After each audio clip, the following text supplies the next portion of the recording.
Royalty నదిలో నుంచి boat ద్వారా ఇసుక ఒడ్డుకు చేర్చడం, టిప్పర్కు లోడింగ్ చేసినందుకు గాను టన్నుకు 326 రూపాయలు మాత్రమే చెల్లించాల్సి ఉంటుంది. గత వైసీపీ ప్రభుత్వంలో టన్నుకు 625 రూపాయలు వసూలు చేశారు. ప్రస్తుత విధానం వల్ల టన్నుకు 300 చొప్పున 20 టన్నులకు 6,000 వరకు వినియోగదారుడికి ఆదా కావాలి. అయితే కర్నూలు నగరంలో 18 నుంచి 20 టన్నుల ఇసుక టిప్పరు 24 నుంచి 26,000 వరకు విక్రయిస్తున్నారు. ఆయా రీచ్ల నుంచి సుంకేసుల మీదుగా కర్నూలు నగరానికి ఇసుక చేర్చాలంటే 40 నుంచి 45 కిలోమీటర్లు మించి ఉండదు. ప్రభుత్వం నిర్ణయించిన ఇసుక రాయల్టీ రవాణా ఛార్జీల ప్రకారం 18 నుంచి 20 టన్నుల టిప్పరు 14 నుంచి 16,000కు మించదు. అంటే ఒక టిప్పరుపై 8 నుంచి 10,000కు పైగా వసూలు చేస్తున్నారని భవన నిర్మాణదారులు ఆందోళన వ్యక్తం చేస్తున్నారు.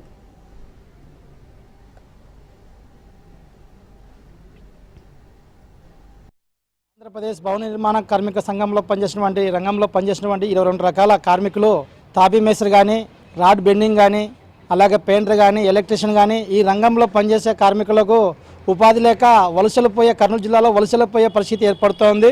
కనుక ప్రధానంగా ఈ కారణం సంబంధించి ప్రధానంగా ఇసుక లేకపోవడం వలన ఈ రంగంలో పనిచేసే కార్మికులు రోడ్డున పడే పరిస్థితి ఏర్పడుతూ ఉంది.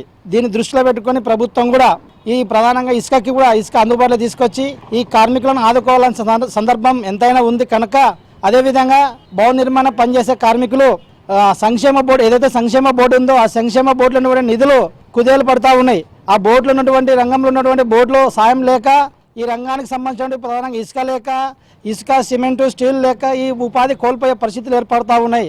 కనుక ప్రభుత్వానికి ఒకటే విజ్ఞప్తి చేస్తూ ఉన్నాం. భవన నిర్మాణ రంగంలో పనిచేసే కార్మికులకు అందరూ కూడా ఇసుక అందుబాటులో తీసుకొచ్చి ఇసుక స్టీలు సిమెంటు వీరందరూ కూడా ఉపాధిగా చూపించి ఉపయోగకంగా ఉంటుందని చెప్పేసి మీ తరపున విజ్ఞప్తి చేస్తూ ఉన్నాం. ఆంధ్రప్రదేశ్ భవన నిర్మాణ కార్మిక సంఘంలో 2019 నుండి భవన నిర్మాణ కార్మికుల బోర్డును నిలిపివేశారు.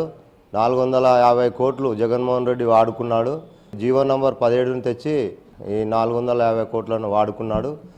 ఈ భవన నిర్మాణ కార్మికులను డబ్బులను వాడుకొని వేరే దానిలకు వాడుకున్నాడు.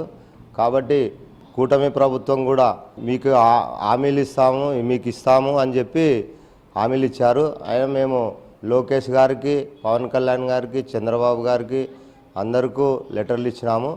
అయినా వాళ్ళు ఇప్పుడు 9 నెలలు అవుతున్నా ఈ భవన నిర్మాణ కార్మికులకు ఏమీ న్యాయం చేయడం లేదు. బోర్డును కూడా నిలిపివేసినారు. ఒక్కటి కూడా అమల్లోకి రావడం లేదు. ఇప్పుడే చాలా వరకు కొన్ని వేల అప్లికేషన్లు పెండింగ్లు ఉన్నాయి.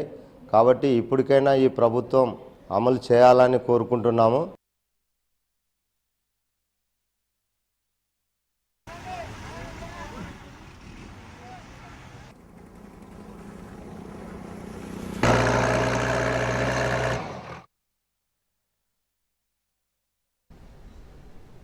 ఇక కర్నూలు జిల్లాలో ఇసుకాసురుల ఆగడాలు శృతిమించుతున్నాయి. తుంగభద్ర నదిని దోచేస్తున్నారు. పరిమితికి మించి లోతుగా తవ్వకాలు జరుపుతున్నారు. ఇసుక పాలసీకి గండి కొడుతున్నారు టిప్పర్ల యజమానులు. దీంతో స్థానికులు ఆగ్రహం వ్యక్తం చేస్తున్నారు.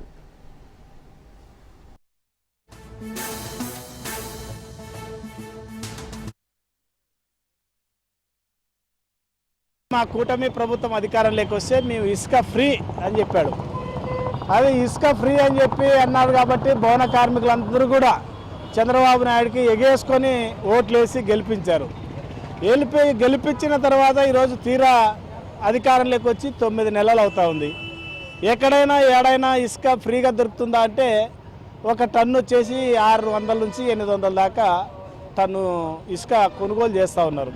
దాన్ని ట్రాన్స్పోర్ట్ చేయడానికి ట్రాక్టర్ బాడిగా అన్నీ కలుపుకుంటే 5,000 రూపాయలు ఒక ట్రాక్టర్ ఇసుక ఇంటికి రావాలంటే. ఆనాడు వైసీపీ ప్రభుత్వంలో కూడా 5,000 ట్రాక్టర్ ఉండేది. ఇప్పుడు కూడా అదే 5,000 రూపాయలకి చెల్లిస్తూ ఉన్నారు ప్రజలు. మరి ఇది ఎక్కడి నుంచి ఫ్రీగా ఉన్నట్టు? కాబట్టి చెప్పేది ఒకటి చేసేది ఒకటి ప్రభుత్వాలు. కాబట్టి ప్రజలు గమనించాలా, పసిగట్టాలా. ప్రభుత్వం ఉచిత ఇసుక ఇవ్వాలి. ఇల్లు కట్టుకునే వాళ్ళందరికీ కూడా ఇసుక సిమెంటు స్టీలు ఫ్రీగా ఇవ్వాలి. ఇల్లు కట్టుకునే వాళ్ళకి ప్రభుత్వం నుంచి 5 లక్షల రూపాయలు ఫ్రీగా ఇవ్వాలని చెప్పి మేము డిమాండ్ చేస్తా ఉన్నాం. ఈరోజు ఇసుకని తగిన మోస్తాల్లో తగిన రేటుకు ప్రజలకు, సామాన్య ప్రజలకు, గౌండలకు ఇసుక లేకపోవడం వల్ల వలస, ఇక్కడ చేతి వృత్తులు వర్క్ లేకపోవడము, గుంటూరు పోయి మిర్చి పని చేసుకుంటూ పలు రకాలుగా హాస్పిటల్స్లో పలు రకాలుగా సెక్యూరిటీ గార్డులుగా ఆటో తోలుకుంటున్న దుస్థితి జరుగుతుంది. ఇక నుంచైనా కార్మికులకు ఇసుకను అందుబాటులోకి తీసుకొని వస్తే వారికి చేతి నిండా పని దొరుకుతుంది. 10 మంది డిపార్ట్మెంట్లకు వృత్తి కల్పిస్తుందనే ఒక ఉద్దేశం గురించైనా మాకు అందుబాటులోకి ఇసుక తీసుకురావాలని మేము మా ఆశాభావం వ్యక్తం పరుస్తున్నాం. మీడియా సోదరులు మా ఆవేదన వ్యక్తం పరిచి గవర్నమెంట్ వరకు తీసుకోవాలని మీడియా సోదరులకు మా యొక్క కోరికను విన్నపించుకుంటాం. చంద్రబాబు నాయుడు గవర్నమెంట్ వచ్చిన తర్వాత ఇసుక రేట్లు తగ్గిస్తాం, ఇసుక ఉచితంగా ఇస్తామని చెప్పి మళ్ళీ చంద్రబాబు నాయుడు చెప్పినప్పుడు కూడా ఈరోజు ఈ కర్నూలు నగరంలో ఇసుక మళ్ళీ రేట్లకి అమ్ముతూనే ఉండదు తప్ప ఎక్కడ ఇసుక తగ్గినట్ట ఎక్కడ దాఖలాలు లేవు. కాబట్టి ఇసుక తగ్గించాలి.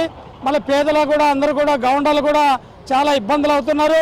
కట్టించుకున్న వాళ్ళకి భవనాలు కట్టించుకున్న వాళ్ళు కూడా ఇసుక రేట్లు పెరిగిపోయి ఇసుక కొనలేకపోతున్నారు. కాబట్టి ఈరోజు ప్రభుత్వాన్ని ఖచ్చితంగా ఉచితంగా పంపిస్తామన్న ఇసుక ఈరోజు వరకు ఉచితంగా ఇవ్వడం లేదు. మళ్ళీ రేట్లు అయితే అదే రేట్లు ట్రాక్టరు మళ్ళీ 4,000 నుంచి 5,000 వరకు అమ్ముకుంటుంటారు తప్ప ఇసుక ఎక్కడ తగ్గేటట్టు లేదని చెప్పేసి ఈ సందర్భంగా తెలియజేస్తున్నాం.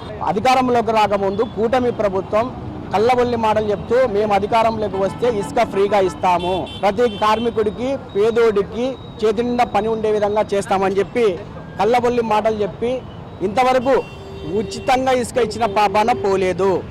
ఇప్పుడు వాళ్ళ బినామీల పేరుతోని ఇంకో రకంగా పేరుతోని వాళ్ళ ఆధార్ కార్డులు జిరాక్స్ తీసుకొని వాళ్ళు మాత్రమే ఇసుక తీసుకొని పోయే పరిస్థితి నెలకొంది. దీనివల్ల ఎక్కువ శాతం కార్మికులు నష్టపోతున్నారు తప్ప ఎవరూ నష్టపోవడం లేదు. ఇప్పటికైనా కూటమి ప్రభుత్వం మరి ఇవన్నీ దృష్టిలో ఉంచుకొని పేదోడికి పని కల్పించే విధంగా ఏదైతే హామీ ఇచ్చారో ఉచితంగా ఇస్తామని చెప్పేసి అది తక్షణమే అమలు చేయాలని చెప్పేసి మేము డిమాండ్ చేస్తూ ఉన్నాం. కూటమి ప్రభుత్వం వస్తే మాకు ఇసుక ఉచితంగా ఇస్తుందని చెప్పి ఆ కూటమి ప్రభుత్వానికి ఈరోజు ఓటేసి గెలిపించి అత్యధిక సీట్లు ఇచ్చారు. ఆ సందర్భంగా చంద్రబాబు నాయుడు గారు కూడా ఏమన్నారు, ఇసుక ఫ్రీ ఇస్తున్నారు.